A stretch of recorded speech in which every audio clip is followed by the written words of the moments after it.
Sir, ನಮ್ಮ ಹೆಸರು ದೇವರಾಜ್ ಅಂತೇಳಿ, ಇದೇ ಊರು ನಾನು. ಇಲ್ಲಿ ಊರು ಜಾತ್ರೆ ಯುಗಾದಿ ಹಬ್ಬದ 15 ದಿವಸಕ್ಕೆ ಜಾತ್ರೆ ಸ್ಟಾರ್ಟ್ ಆಗುತ್ತೆ. ಪ್ರಾರಂಭ ಸೋಮವಾರಲೇ ತೇರು ಎಳಿಬೇಕು. ಇದನ್ನು ಪ್ರಾರಂಭ ಅಂತಂದರೆ ಹುಣ್ಣಿಮೆ ಆದ ಮರು ದಿವಸನೇ ಸ್ಟಾರ್ಟ್ ಆಗುತ್ತೆ.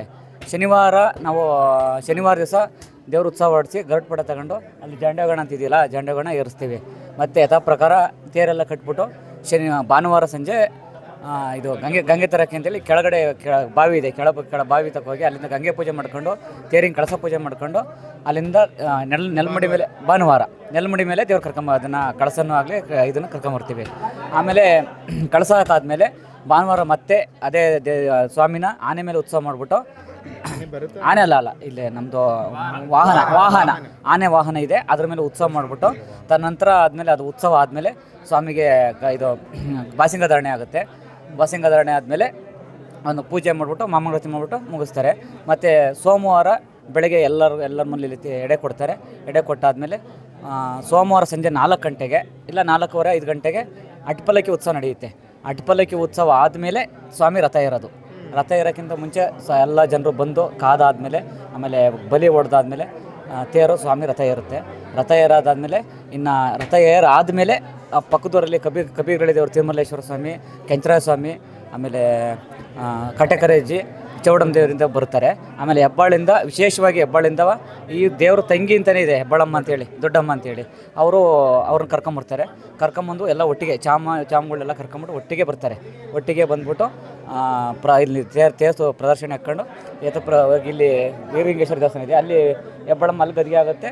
ಕೆಳಗಡೆ ಆಂಜನೇಯ ಸ್ವಾಮಿ ದೇವಸ್ಥಾನದಲ್ಲಿ ಕಬ್ಬಿರಳಿ ದೇವರುಗಳು ಗದಿಗೆ ಆಗ್ತವೆ. ಇವತ್ತು ಸೋಮವಾರ ಚಾಮಗಳು ಕರ್ಕೊಂಬಂದಾದ್ಮೇಲೆ ತೇರನ್ನ ಮುಂದೆ ಕೆಳೆಯೋದು. ತೇರನ್ನ ಮುಂದೆ ಕೆಳೆದಾದ್ಮೇಲೆ ಪಾನಕದ ಗಾಡಿ ಹೊಡ್ತೀವಿ. ಪಾನಕದ ಗಾಡಿಗಳು ಹೊಡೆದಾದ್ಮೇಲೆ ಈಗ ದೇವರಿಗೆ ಈಗ ಪ್ರಸಾದ ಕೊಟ್ಟಿದ್ದಾರೆ. ಸ್ವಲ್ಪ ಹೊತ್ತು ಆದಮೇಲೆ ಇದಾದಮೇಲೆ ನೆಕ್ಸ್ಟ್ ಪ್ರತಿ ಊರಿಗೆ ನಮ್ಮ ಗ್ರಾಮದಲ್ಲಿ ಎಷ್ಟು ಒಡ ದೇವರಿದ್ದಾವೆ ಅಷ್ಟು ದೇವ್ರನ್ನೂ ಕರ್ಕೊಂಡು ನಾವು ಕೆಳಗಡೆ ಅಲ್ಲಿ ಇದಕ್ಕೆ ಹೋಗ್ತೀವಿ. ಅಲ್ಲಿ ಕುಂಕುಮೋತ್ಸವ ಅಂತ ಮಣ ಆಡ್ತೀವಿ. ಪ್ರತಿಯೊಂದು ದೇವರಿಗೂ ಎಡೆ ಇಟ್ಟು ಮಣ ಆಡ್ಬಿಟ್ಟು ಎಲ್ಲ ದೇವರಿಗೂ ಒಂದು ಮರ್ಯಾದೆ ನನಗೆ ಊರಿಂದ ಗ್ರಾಮದಿಂದ ಮಾಡ್ತಕ್ಕಂಥ ಮರ್ಯಾದೆ.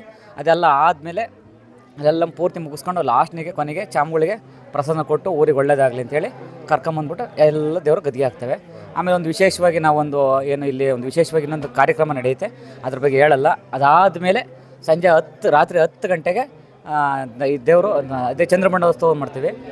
ಇದು ನಮ್ಮ ವಾಹನ ಇದೆ, ಇದ್ರದ್ದು ನಾಗಾಭರಣ ವಾಹನ ಇದೆ, ಅದ್ರ ಮೇಲೆ ಉತ್ಸವ ಆಗುತ್ತೆ. ಉತ್ಸವ ಆದಮೇಲೆ ಬೆಳಗಿನ ಸೇರಿ ನಾಳೆ ಬುಧವಾರ 11 ಗಂಟೆಗೆ ಮತ್ತೆ ಅದೇ ಯಥಾ ಪ್ರಕಾರ ಎಲ್ಲ ದೇವ್ರನ್ನೂ ಕರ್ಕೊಂಬಂದು ಇಲ್ಲಿ ಓಕ್ಲಿ ಆಡ್ಬಿಟ್ಟು ಇಲ್ಲಿ ಓಕ್ಲಿ ಆಡ್ಕೊಂಡು ನಾಳೆ ಓಕ್ಲಿ ಆಡ್ಕೊಂಡು ಅದೇ ಇದು ಒಂದು ಕೆರೆ ಬಾವಿ ಅಂತ ಹೇಳಿದ್ವಲ್ಲ, ಅಲ್ಲಿಗೆ ಹೋಗ್ಬಿಟ್ಟು ಬಾಸಿಂಗಧಾರಣೆನ ಮತ್ತೆ ವಾಪಸ್ಸು ಬಿಚ್ಚಿಬಿಟ್ಟು ಆಮೇಲೆ ಅಲ್ಲಿ ಎಲ್ಲ ದೇವ್ರುಗಳು ಗಂಗಾಸ್ನಾನ ಮಾಡಿಸ್ಕೊಂಡು ವಾಪಸ್ ದೇವ್ರನ್ನ ಕರ್ಕೊಂಬರ್ತೀವಿ. ದೇವ್ರು ಕರ್ಕೊಂಬಂದ್ಮೇಲೆ ಜಂಡಗಣ ಇಳಿಸೋದು. ಜಂಡಗಣ ಇಳಿಸ್ಬಿಟ್ಟಾದ್ಮೇಲೆ ಅವರು ಮುಂದಿದ್ದು ಮುಂದಿನೇನು ಕಾರ್ಯಕ್ರಮ ಇದೆ ತೇರಿಂದು ಅದನ್ನ ಅವ್ರು ಮಾಡ್ಕೊತಾರೆ. ಅಲ್ಲಿ ಶನಿವಾರದಿಂದ ಅಪ್ ಟು ಬುಧವಾರ ತನಕಲು ಇಲ್ಲಿ ಏನು ನಡ್ಕೊತಾರೆ ಭಕ್ತರು, ಯಾರು ತುಂಬ ಭಕ್ತಿ ನಡ್ಕೊತಾರೆ ಅಂತಾರೆ. ಯಾರು ಇಲ್ಲಿ ಸ್ಲಿಪ್ಪರ್ ಹಾಕೋದೇ ಆಗಲಿ, ನಾನ್ ವೆಜ್ ಯೂಸ್ ಮಾಡ್ಕೊಂಬರೋದೇ ಆಗಲಿ ಯಾವುದನ್ನು ಮಾಡಲ್ಲ. ಇಲ್ಲಿ ತುಂಬ ಭಕ್ತಿಯಿಂದ ಬರ್ತಾರೆ, ತುಂಬ ಭಕ್ತಿಯಿಂದಲೇ ಹೋಗ್ತಾರೆ. ಅಷ್ಟು ಭಕ್ತಿನ ಸುತ್ತಮುತ್ತಲು ಜನ ಆ ಥರ ಉಳಿಸ್ಕೊಂಡಿದ್ದಾರೆ. ದೇವರು ಅಷ್ಟೇ ಅಷ್ಟು ಜನನೂ ಅದೇ ರೀತಿ ಕಾಪಾಡ್ಕೊಂಡು ಬಂದಿದೆ. ಏನೇ ಕಷ್ಟ ಬಂದು ಅಂದರೂ ಒಂದು ಕೈ ಮುಗಿತಾರೆ. ಕೈ ಮುಗಿದ್ರೆ ಅವ್ರ ಕೆಲಸ ಆಗಿದೆ. ನಾನು ಪ್ರತ್ಯಕ್ಷವಾಗಿ ನಾನೇ ಸಾಕ್ಷಿ, ಬೇರೆ ನಾನೇ ಸಾಕ್ಷಿ ಆಗಿದೆ. ಎಲ್ಲರಿಗೂ ಕೆಲಸ ಆಗಿದೆ ಅಂಥ ದೇವರು. ಸುಮಾರು ಜನ ಎಷ್ಟೋ ಜನ ಬರ್ತಾರೆ, ಏನೇನು ಎಲ್ಲೆಲ್ಲಿಂದಲೋ ಬರ್ತಾರೆ ಕಷ್ಟ ಹೇಳ್ಕೊಂಡು. ಎಷ್ಟೋ ಜನಕ್ಕೆ ದೇವರು ದಾರಿ ಆಗಿದೆ. ಆ ಕಷ್ಟ ಆಮೇಲೆ ಅಂದರೆ ಪವರ್ ಪ್ಲಸ್ ಅಂತ ಏನೋ ಒಂಥರ ಒಂದು ಸ್ಥಳದಲ್ಲೇ ಏನೋ ಒಂಥರ ಮಹಿಮೆ ಇದೆ. ಪವರ್ ಪ್ಲಸ್ ಮಹಿಮೆ ಇದೆ. ಹಿಂದಿನಿಂದಲೂ ಸಿದ್ಧರು ಉಡ್ಕೊಂಡು ರೇಣುಕರು ಇದ್ದು, ಅಲ್ಲಿ ಬೆಟ್ಟ ಸಿದ್ದಪ್ಪರು ಇದ್ದಾರೆ, ಈ ಕಡೆ ಕಲ್ಮಡೇಶ್ವರ ಇದ್ದಾರೆ. ಪ್ರತಿಯೊಂದಕ್ಕೂ ದೇವರು ವರ್ಷ ಹೋಗ್ತಾ ಇರುತ್ತೆ ದೇವರಲ್ಲಿಗೆ. ಇಷ್ಟು ಕಾರ್ಯಕ್ರಮಗಳನ್ನ ನಾವು ಮಾಡ್ತೀವಿ ಜಾತ್ರೆಯಲ್ಲಿ.